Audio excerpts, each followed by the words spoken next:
November 1st, 1946, and the opening tip-off of the first ever game in the Basketball Association of America. The most expensive seats, $2.50 to watch the New York Knickerbockers take on the Toronto Huskies. The first game was Friday, November the 1st. I showed up the following Monday.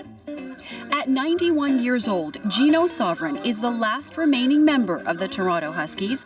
Although he arrived after the inaugural game, he remembers that season.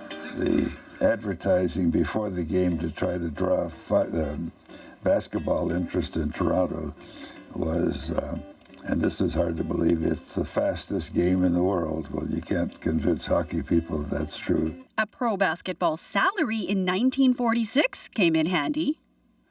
I think it was $550 a month. Now, on a monthly basis, that was a very good salary in those days. Salaries, of course, have since skyrocketed, and Sovereign says the entire game is different now. And dunking was illegal in those days. I could dunk. I could jump high enough that I could dunk, but it was illegal. There was no three-point shot.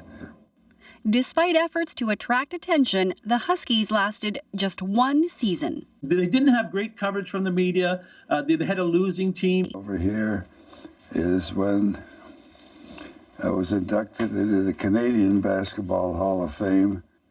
That was just one of many honors Sovereign has received. The Raptors gave it to me, and they invited me there a few years ago. Well, this says Hall of Fame 2002, Gino Sovereign, Toronto Huskies. Sovereign's son says he came to appreciate his father's accomplishments later in life. I mean, it's a tremendous honor. I mean, I'm very proud of him. And, of course, as a kid growing up, I didn't really know all of the exploits until later. That one season with the Huskies was the only pro basketball Gino Sovereign would play.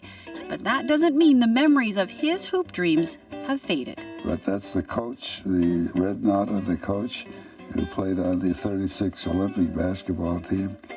And the five of us would constitute one heck of a basketball team.